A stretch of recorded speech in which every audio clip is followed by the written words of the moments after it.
चलिए, बुधवार की सुबह इस हफ्ते का मिड पॉइंट और एक इंपॉर्टेंट ट्रेडिंग सेशन।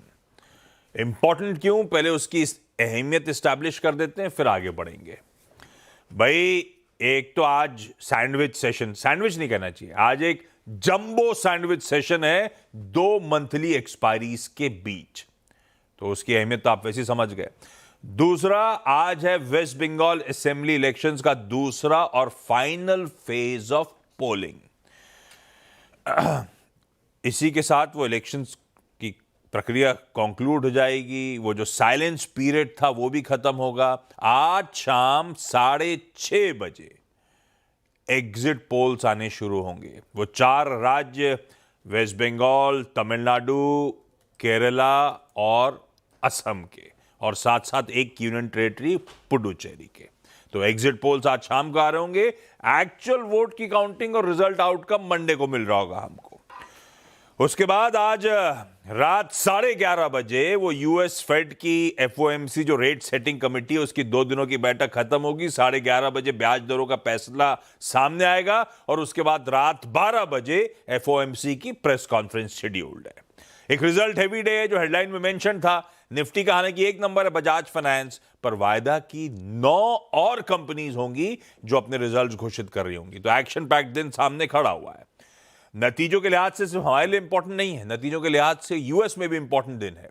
हम लोग हफ्ते की शुरुआत में कह रहे थे उनके मैग्निफिसेंट 7 में से 5 इस हफ्ते आने, उनमें से 4 रिजल्ट तो आज ही रात में आने वाले हैं यूएस में भी, तो उनके लिए बड़ा इंपॉर्टेंट दिन। और हाँ, ये इमेज तो वो है, ऐसी लिख रख दी थी। ट्रंप साहब का अपडेट था कि ईरान पीस प्रपोजल में अपनी टीम के साथ चर्चा करने वाले हैं। क्या चर्चा करी कल रात में, हुआ क्या, वो सब आगे बातचीत का हिस्सा होगा। लीजिए, इस सेशन की अहमियत इस्टेब्लिश हो गई। अब लेकर आइए कल का ट्रेडिंग सेशन। कल का वो एक्सपायरी डे, कल निफ्टी के मंथली कॉन्ट्रैक्ट्स की एक्सपायरी थी। सेशन आपकी स्क्रीन पर है। कह लीजिए एक डिफाइंड रेंज में लार्जली कामकाज होता हुआ नजर आया। 90 पॉइंट एक समय मजबूती के साथ कामकाज कर रहे थे, 90 पॉइंट दबाव के साथ कल के सेशन की हमने समाप्ति करी। लार्जली कह सकते हैं कंसोलिडेशन बैंड में चला गया था कल भारतीय बाजार, पर ऊपर से दबाव आया, ऊपर से मुनाफा वसूली आई और शायद उसके पीछे वैलिड रीजंस थे। कच्चा तेल इंचअप हो रहा था, कच्चा तेल इंचअप हो रहा था तो रुपए के समीकरण फिर बिगड़ते हुए नजर आ रहे थे, और ऊपर से बैंक्स में कल अच्छा खासा दबाव था। वो नए नियम का डर हो या वैसे ही प्रेशर में आए हो, पर वो हैवीवेट पॉकेट कल दबाव में थी। तो कई सारे रीजन से जो मामला ठंडा पड़ता चला गया कल के ट्रेडिंग सेशन का।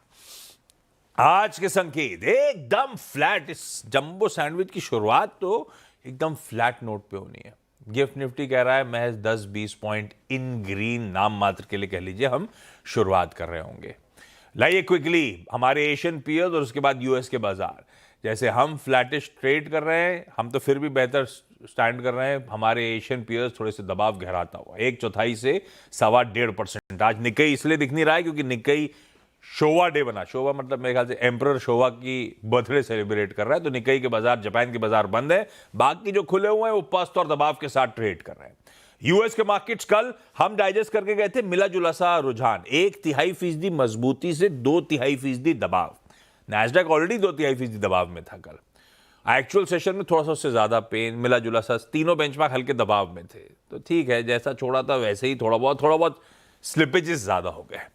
और आज सुबह के फ्यूचर्स लार्जली इन ग्रीन ट्रेड कर रहे हैं। मेरे ख्याल से सुबह तो खैर 1/4 से 0.5% ऊपर थे, थोड़े से वहां से कूल ऑफ, लेकिन इन ग्रीन ट्रेड कर रहे हैं। तो हैंड ओवर मिला जुला सा है, जहां छोड़ा था मोटा मोटी उसी के इर्द गिर्द आपको हैंड ओवर यूएस दे रहा है।